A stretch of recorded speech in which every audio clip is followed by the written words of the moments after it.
आखिर केबीसी में 5 करोड़ जीतने वाले के साथ ऐसा क्या हुआ कि आज वो दूध बेच रहे हैं और बॉर्डर की तारों पर इन बियर की बॉटल्स को क्यों लगाया जाता है और लावा जैसा उबलता हुआ इतना गर्म सूरज के होने के बावजूद हमारा स्पेस बर्फ जैसा ठंडा क्यों है और आखिर अंधे लोग अपने सपने में देखते क्या होंगे, क्या उन्हें अंधेरा ही दिखता होगा? अगर जानना है तो बने रहिए हमारे साथ वीडियो के एकदम एंड तक। नंबर 1, केबीसी में 5 करोड़ जीतने वाला पहला आदमी आज दूध बेचकर अपनी जिंदगी बिता रहा है। सन 2011 में केबीसी में 5 करोड़ जीतने वाले सुशील कुमार आज अपनी लाइफ में स्ट्रगल कर रहे हैं और दूध बेचकर अपनी जिंदगी बिता रहे हैं। आखिर ऐसा क्या हुआ कि 5 करोड़ जीतने वाले की आज ये हालत है? 5 करोड़ रुपए जीतने के बाद सुशील कुमार ने कुछ लोगों की बातों में आकर बहुत सारे पैसे बिजनेस में इन्वेस्ट किया जिनके बारे में उनको बिल्कुल भी नॉलेज नहीं थी और इसी वजह से उन्होंने अपना सारा पैसा गंवा दिया। सुशील कुमार हर महीने 50,000 रुपए डोनेट करते थे जिस वजह से कई लोगों ने उनका गलत फायदा उठाया और उन्हें चीट किया। 5 करोड़ मिलने के बाद उनके कुछ ऐसे दोस्त बने जिन्होंने उन्हें बुरी लत लगा दी।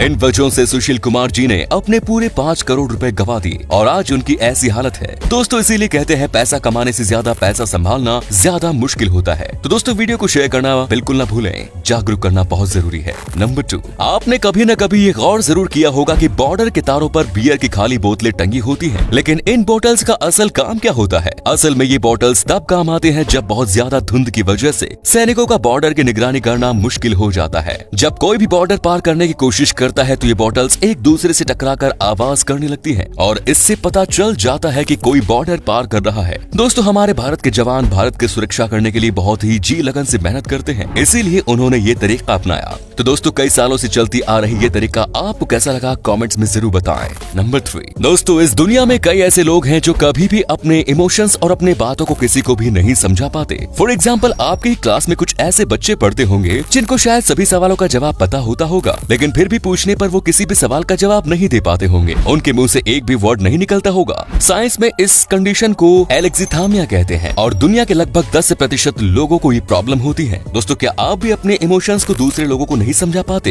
कमेंट्स में जरूर बताएं। नंबर 4, क्या हुआ जब एक बंदर ने पाकिस्तान का बॉर्डर पार कर भारत घुस आया? आपको ये बात शायद अटपटी लगे, लेकिन एक बार एक बंदर इंडिया का बॉर्डर पार करके पाकिस्तान में घुस गया और उसके बाद पाकिस्तान ने उस बंदर को ही जेल में डाल दिया। अरे इनको कोई समझाओ कि अगर जानवरों को जेल में डालने लगे तो इनका जेल भरने में समय नहीं लगेगा। नंबर 5, दोस्तों हमारे शैतानी दिमाग में शैतानी सवाल आते रहते हैं, जिनमें से एक सवाल ये है कि अगर सूरज इतना ज्यादा गर्म है तो फिर हमारा सोलर सिस्टम इतना ठंडा क्यों है? हमारे सूरज की गर्मी को तो पूरे सोलर सिस्टम को गर्म कर देना चाहिए, फिर स्पेस ठंडा क्यों है? तो असल स्पेस में ऐसा कोई भी पार्टिकल या सब्सटेंस होता ही नहीं जो हीट को एब्जॉर्ब कर सके, जिस वजह से सूरज के इतने गर्म होने के बावजूद भी हमारा स्पेस इतना ठंडा रहता है। नंबर 6, भारत में लंबे समय से बेटी और बेटियों में भेदभाव होता रहा है और यही भेदभाव बेटियों के पैदा होने पर भी देखा जा सकता है। भारत के कई लोग बेटी के पैदा होने पर दुख मनाते हैं और वहीं बेटे के पैदा होने पर बहुत खुशियां मनाते हैं। दोस्तों आज की मॉडर्न दुनिया में भी आपको ये भेदभाव देखने को मिल जाएंगे, लेकिन मध्य प्रदेश के ग्वालियर शहर के इस बाल काटने वाले ने ऐसा काम किया जो सबके लिए एक सबक बन गया। सलमान नाम के इस बाल काटने वाले के घर एक बेटी पैदा हुई और इसीलिए उन्होंने अपने 3 बाल कटवाने की दुकानों को एक दिन के लिए बिल्कुल फ्री कर दिया। उन्होंने ऐसा इसलिए किया ताकि वो अपने घर में बेटी पैदा होने की खुशी पूरे शहर के साथ बांट सके और लोगों को ये बता सके कि बेटी पैदा होना दुख की नहीं बल्कि खुशी की बात है। नंबर 7, मिलिए एडिली आर्चर जी से, जिनकी कंपनी का काम सुनकर आप हैरान हो जाएंगे। एडिली आर्चर जी को फाउंडर है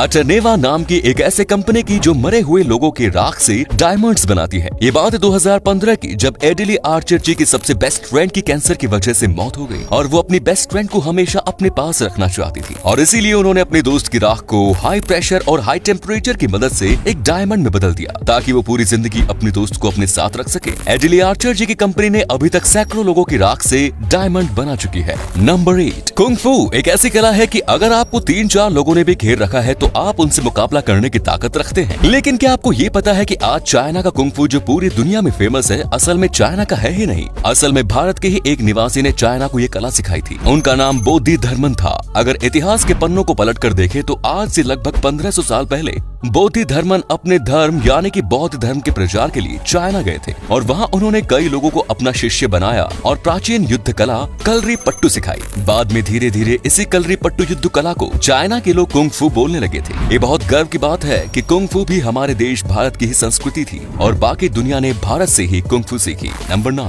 आखिर अंधे लोग अपने सपने में क्या देखते होंगे? इससे पहले ये जान लीजिए कि 2 तरीके के अंधे लोग होते हैं। एक तो वो लोग जो जन्म से ही अंधे होते हैं और एक वो जो जन्म के बाद किसी दुर्घटना की वजह से अंधे हो जाते हैं। वो आदमी जो किसी दुर्घटना की वजह से अंधा हो जाता है उसे अपने सपने में सिर्फ कलरफुल पिक्चर्स दिखाई देती है, और वही एक ऐसा आदमी जो जन्म से अंधा होता है वो अपने सपने में कुछ भी नहीं देखता। वो सपने में सिर्फ चीजों को महसूस, सुन या छू पाता है। ऐसा इसलिए क्योंकि जो आदमी जन्म से अंधा होता है उसके दिमाग को बिल्कुल भी नहीं पता कि आखिर दुनिया दिखती कैसी है, जिस वजह से उस आदमी का दिमाग उसे सपने के अंदर भी कुछ नहीं दिखा पाता। दोस्तों, कई लोग सोचते हैं कि वो बहुत बदकिस्मत है क्योंकि वो बस एक गरीब परिवार में पैदा हुए या गरीब है। लेकिन दोस्तों, एक बात याद रखना, आपके जैसा खुशकिस्मत कोई नहीं, क्योंकि भगवान ने आपको 2 अनमोल आंखें दी हैं जिनसे आप इस खूबसूरत दुनिया को देख सकते हैं। तो आपको वीडियो अच्छी लगी तो वीडियो को लाइक शेयर करना ना भूलें। आपके एक शेयर से हमें काफी मोटिवेशन मिलता है। धन्यवाद।